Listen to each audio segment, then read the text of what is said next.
بسم اللہ الرحمن الرحیم۔ یہ میری ویڈیو خاص کچھ ایسے لوگوں کے بارے میں ہے جنہوں نے مسلمانوں پر شرک اور کفر کے فتووں کو لگانا اپنی ذمہ داری سمجھا ہوا ہے، اور بات پر شرک کے فتوے، غیب سے مدد مانگے شرک کے فتوے، رب کسی کو کہہ دے شرک کے فتوے، طرح طرح کے شرک کے فتوے ہیں۔ تو میں آپ کے سامنے ایک وہابی مولوی کی ویڈیو رکھوں گا، اس کے مختلف پارٹ دیکھیے کس طرح خود ساختہ شرک کی تعریف ہے، ذرا سنیے۔ قرآن اور حدیث میں شرک کی کیا تعریف ہے؟ یہ جو اصطلاحات ہیں نا، تعریفات، یہ اللہ نے اور اس کے رسول نے بیان نہیں کی۔ ہاں، اللہ اور اس کے رسول کے کلام سے سیاق و سباق پڑھ کر آیت اور حدیث کا دایاں بایاں مطالعہ کر کے معلوم ہو جاتا ہے کہ شرک کیا ہے اور توحید کیا ہے۔ اب اس کا مطلب یہ ہوا کہ شرک کی کوئی تعریف موصوف نے بیان نہیں کی، یعنی جو ہمارے فقہا متکلمین نے یا اور لوگوں نے بیان کی، انہوں نے یہ تعریف بیان نہیں کی، بلکہ یہ خود ساختہ۔ اب وہابی جو تعریف کرتے نا، جس کا جو دل چاہے شرک کی تعریف کر لو، اب وہ تعریف کرنے لگے ہیں اور شرک کا لغوی اور اصطلاحی معنی آپ کے سامنے بیان کریں گے، ذرا سنیے۔ تو شرک کا لفظی معنی حصے داری، شراکت۔ اب اللہ کے ساتھ کسی بھی رنگ میں اس کی مخلوق کو حصے دار بنا دیں، وہ شرک ہوگا۔ قرآن کی جن آیتوں میں شرک کا ذکر ہے، آپ اگر ان کو پڑھیں گے تو کہیں اللہ کی ذات میں شراکت، جیسے یہودیوں نے کہا عزیر ابن اللہ، عیسائیوں نے کہا مسیح ابن اللہ، مسیح اللہ کا بیٹا ہے۔ اتنی بات تو درست ہے کہ قرآن میں یہ بات کہی گئی ہے۔ انہوں نے کفر کیا جنہوں نے کہا کہ عیسیٰ علیہ السلام اللہ کے بیٹے ہیں۔ یہ تو بالکل واضح ہے، کیونکہ بیٹا ماننا خدا ماننا ہی ہے، تو یہ تو شرک ہے، اس میں کوئی دو رائے نہیں۔ لیکن آگے چلیے ذرا۔ اب اللہ کا کسی کو بیٹا قرار دینا، قرآن نے اس کو شرک کہا ہے۔ یہ بیٹا ذات میں شرک ہے۔ اسی طرح کفار مکہ نے اور یہودیوں اور عیسائیوں نے اللہ کی صفات میں بھی شرک کیا۔ جس طرح کسی چیز کو حلال یا حرام ٹھہرانا، یہ اللہ کا کام ہے۔ انہوں نے یہ کام اپنے مولویوں اور درویشوں کو دے دیا۔ اب ذرا ٹھہریے، اس کا مطلب یہ ہوا کہ حلال و حرام کا اختیار اگر کسی کے پاس مان لیا جائے تو یہ شرک ہے۔ اب یہاں پر دیکھیے گا وہابیت کی خود ساختہ تعریف کی شرک کی کہاں تک جائے گی۔ میں آپ کے سامنے قرآن پاک کی کچھ آیتیں پیش کرتا ہوں، حدیث میں بھی یہ بات ہے۔ آپ حدیث کی کتابیں صحیح بخاری تک پڑھیں گے تو آپ کو یہ باتیں مل جائیں گی، لیکن میں آپ کو قرآن پاک کے حوالے سے بیان کروں گا کہ شرک کی تعریف کتنی کمزور تعریف ہے۔ آپ آ جائیں 9 پارے پر۔ جی، سورہ اعراف کی آیت نمبر 157 دیکھیے۔ الذین یتبعون الرسول النبی الامی الذی یجدونه مکتوبا عندهم فی التوراۃ والانجیل۔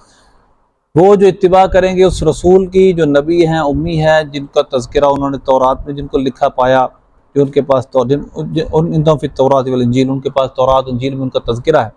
یا امرهم بالمعروف ینہاهم عن المنکر، وہ نیکی کا حکم دیتے ہیں، برائی سے منع کرتے ہیں۔ وَيُحِلُّ لَهُمُ الطَّيِّبَاتُ وَيُحَرِّمُ عَلَيْهِمُ الْخَبَائِثَ، وہ نبی ان پر پاکیزہ چیزیں حلال کرتے ہیں اور ناپاک چیزیں حرام کرتے ہیں۔ وَيَدَعُ عَنْهُمْ إِصْرَهُمْ، اور ان سے جو ان کے بوجھ ہیں، وَالْأَغْلَالَ الَّتِي كَانَتْ عَلَيْهِمْ، اور ان کے دلوں، ان کے اوپر جو توق تھے ان کو وہ اتاریں گے۔ اب ذرا غور کیجئے گا، یہ مولوی صاحب کہہ رہے ہیں کسی نے اگر مان لیا کسی کے پاس حلال و حرام کا اختیار ہے تو وہ شرک ہے۔ یہ مولوی صاحب صرف لفظی اشتراک کے ساتھ شرک قرار دے رہے ہیں، لفظی اشتراک میں۔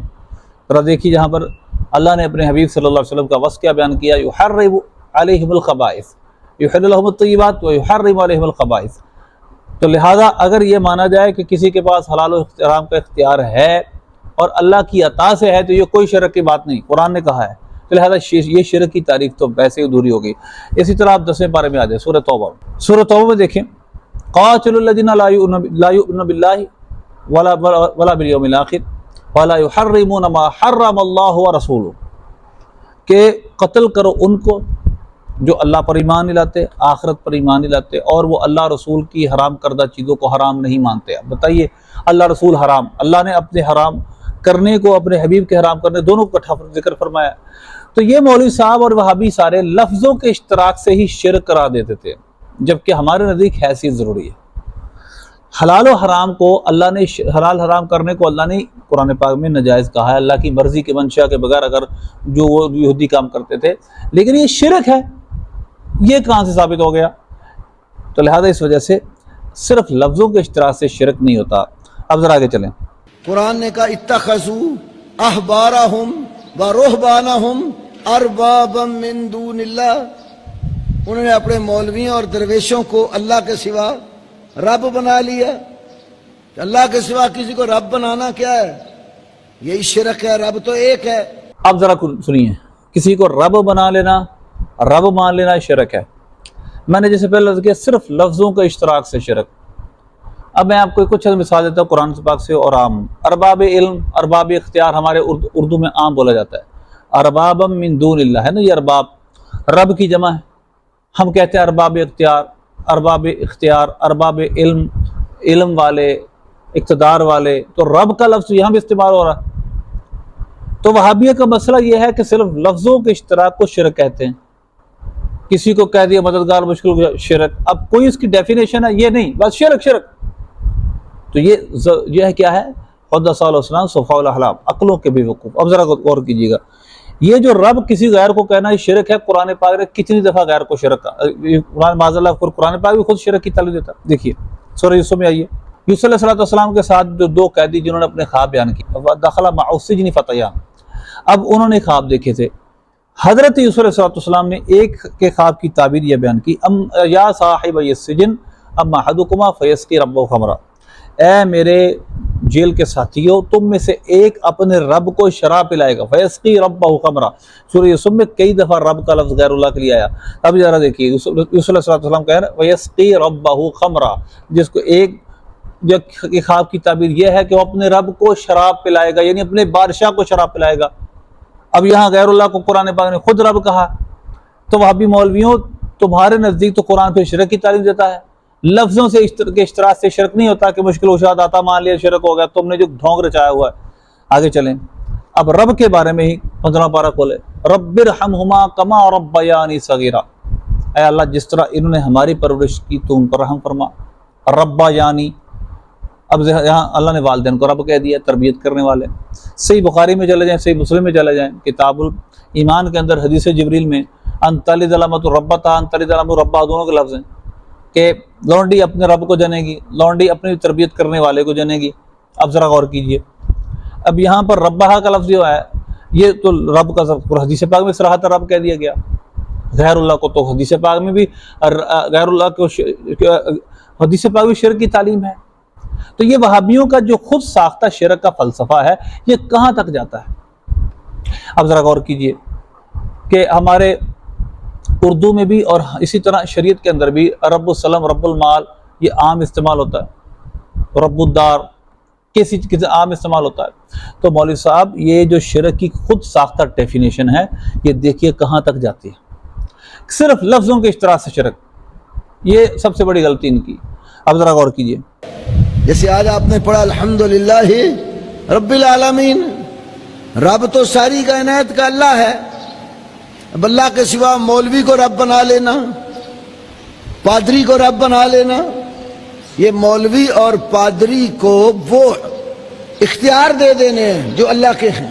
تو اللہ کی صفات میں کسی کو حصے دار بناؤ وہ بھی شرک ہو جاتا ہے۔ جو کام اللہ کے ہیں، جو حقوق اللہ کے ہیں، اللہ کے حقوق بندوں میں بانٹ دینا، بندوں کو اللہ کے ساتھ شریک کرنا ہے۔ اب ذرا غور کیجیے گا، جو کام اللہ کے ہیں، جو صفات اللہ کی، اب اس کی تشریح اگر ان سے مانگیں گے نا آپ تو بڑی عجیب سے چیزیں ہیں۔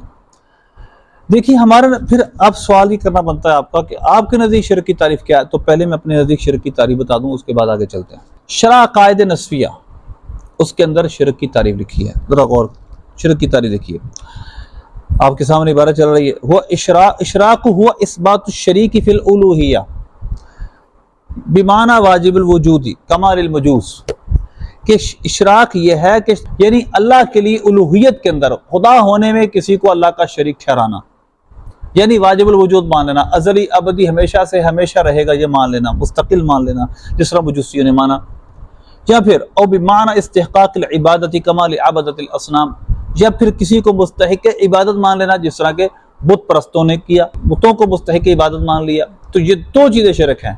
ایک تو مستحق عبادت ورشپ کسی کو مان لینا، اور دوسرا اس کے اندر الوہیت کی صفت کو مان لینا، یعنی واجب الوجود ہونے کو مان لینا۔ اب میں اس کی مزید ڈیفینیشن بتاتا ہوں۔ بہت سارے وہابیوں سے ہماری بات ہوتی ہے تو وہ توحید کی تعریف کرتے ہوئے شرک کی تعریف، توحید اور شرک کو ذرا وضاحت کرتے ہوئے کہتے ہیں، اللہ فرماتا ہے اللہ لا الہ الا هو الحی القیوم لا تأخذہ سنۃ ولا نوم۔ بے شک یہ اللہ کی صفت ہے، لیکن اللہ کی صفت اور بندے کی صفت میں فرق ہوتا ہے۔ صرف لفظوں کے اشتراک سے شرک نہیں ہوتا، ایک تعریف ہوتی ہے، اس کو مانتے ہیں، اس کے بعد شرک ہوتا ہے۔ دیکھیے اللہ فرماتا ہے اللہ کو نہ اونگ آتی نہ نیند آتی۔ آپ مجھے بتائیے کسی فرشتے کے بارے میں آپ نے کبھی سنا ہے کچھ نیند آتی، اونگ آتی؟ نہیں آتی۔ تو کیا معاذ اللہ فرشتے خدا ہو گئے؟ نہیں۔ پھر تشریح اس کی کیا ہے؟ تشریح اس کی یہ ہے کہ اللہ تبارک و تعالیٰ بالذات ایسا ہے، اس کو یہ کسی صفت دی نہیں ہے، اور فرشتوں کو اس نے پیدا ہی ایسے کیا ہے۔ اب ذرا آگے چلیں۔ اسی طرح لم یلد ولم یولد سورہ اخلاص ہے، توحید، خالص توحید اس کے اندر بیان کی گئی کہ اللہ کی نہ کوئی اولاد، نہ اللہ کی کوئی اولاد، نہ اللہ کسی کی اولاد، وہ ہے he has no progeny nor he was born for anyone۔ اب فرشتے بھی کسی کی اولاد نہیں، فرشتے کے کوئی باپ کون ہے؟ کوئی نہیں، فرشتے کی اولاد کوئی نہیں ہوتی، توالد و نسل کا کوئی سلسلہ نہیں ہوتا، نہ وہ کسی کی اولاد، نہ وہ کسی کے بیٹے، نہ ان کے کوئی بیٹے۔ تو کیا معاذ اللہ فرشتوں کے بھی لم یلد ولم یولد اور صفت پائی گئی؟ نہیں، معاذ اللہ ایسا نہیں ہے۔ فرشتوں کو اللہ نے بنایا ایسا ہے، وہ مخلوق ہیں۔ ایک فرق جو خالق اور مخلوق میں قائم رہتا ہے وہ کیا ہے؟ خالق اور مخلوق کا۔ ہم کریشن ہے، اللہ کریٹر ہے۔ ہم جب کہتے ہیں ہماری صفات کی ایک ابتدا ہے، کسی کی مشکل کشائی کی ابتدا ہے، کوئی اپنی مشکل کشائی میں کسی غیر کا محتاج ہے، جو اپنے دینے میں داتا ہونے میں غیر کا محتاج ہے، یہ خدا ماننا نہیں، اس کو یہ شرک نہیں ہے۔ یہ سب سے بڑا فالٹ ہے جو لوگوں کے سامنے بلنڈر کر رہے ہیں۔ کہ پھر اسی طرح دیکھیے رحیم اللہ کی صفت اللہ نے قرآن پاک میں بھی، اور اسی طرح رؤوف اللہ کی صفت اللہ نے قرآن پاک میں اپنے حبیب کو بھی رؤوف کہا ہے۔ بہت کچھ چیزیں ہیں۔ وہ انعمت علیہم، ہم اللہ کو کہتے ہیں۔ آپ کھولیے سورہ انعام، سورہ انعام میں اگر آپ تاج قرآن کو اپنے قرآن پاک پڑھیں گے 16 نمبر، تو دوسرے صفحے پر پہلی لائن اذ تقول الذی انعم اللہ علیہ وانعمت علیہ، کہ جب آپ اے حبیب اس سے فرما رہے تھے جس پر اللہ نے بھی انعام کیا تھا اور آپ نے بھی انعام کیا، انعمت علیہ سورہ بقرہ میں، سورہ فاتحہ میں اللہ کے لیے پڑھتے ہیں، اور اللہ نے یہی لفظ اپنے حبیب کے لیے استعمال کیا، انعمت علیہ۔ تو کیا لفظوں کے اشتراک سے شرک ہو جاتا ہے؟ تو یہ سب سے بڑا فالٹ ہے وہابیت کا، کہ وہ لفظوں کے اشتراک سے شرک کرا دیتے ہیں۔ غیبت میں بدل کرنا صرف اللہ کی صفت ہے، کہاں لکھا ہے یہ شرک ہے؟ فرشتے کہاں سے بدل کرتے ہیں؟ ہماری غیبت سے بدل کرتے ہیں، فرشتے ہمیں نظر ہی نہیں آتے۔ انی ممدکم بألف من الملائکۃ مردفین، اللہ نے جو فرشتوں کے ذریعے مدد کی تھی بدر میں، فرشتے نظر تو نہیں آئے تھے، تو غیبت میں مدد ہوئی ہماری، غیب میں کسی نے مدد کی ہماری؟ تو لہذا بہت دلائل اس پر دینے کے لیے ہے۔ تو غیبت میں مدد مانگنا شرک ہے، یہ خود ساختہ تشریح ہے۔ غیر اللہ کو مدد مانگ لینا شرک ہے، یہ خود ساختہ تشریح ہے۔ تشریح اصل یہ ہے کہ اگر کسی غیر کو مستقل مان کر کہ وہ خدا ہے، اس کو غیر سے لینے کی محتاجی نہیں، تو یوں مانگا جائے تو یہ شرک ہے۔ اب میں آپ کے سامنے تاریخ کبیر کی ایک روایت پیش کرتا ہوں، جو ان خود ساختہ وہابیوں جو ہمارے پیچھے لٹ لے کر پڑے ہوئے ہیں کہ جی تم شرک کرتے ہو، شرک کرتے ہو، شرک۔ سنیں جی، تاریخ کبیر کی جلد 4 اور اس کے حدیث نمبر 2907 ہے۔ نبی پاک صلی اللہ علیہ وسلم نے فرمایا اخوف ما اتخوف، سب سے زیادہ خوف مجھے جس چیز کا ہے، رجل، وہ ایسا شخص قرأ القرآن، جو قرآن پڑھے گا، خرج علی جارہ بالسیف ورماہ بالشرک، اور وہ اپنے پڑوسی پر تلوار لے کر جائے گا اور اس پر شرک کی تہمت لگائے گا۔ حضور پاک صلی اللہ علیہ وسلم فرمایا کہ یہ سب سے مجھے خوف اس شخص کا ہے۔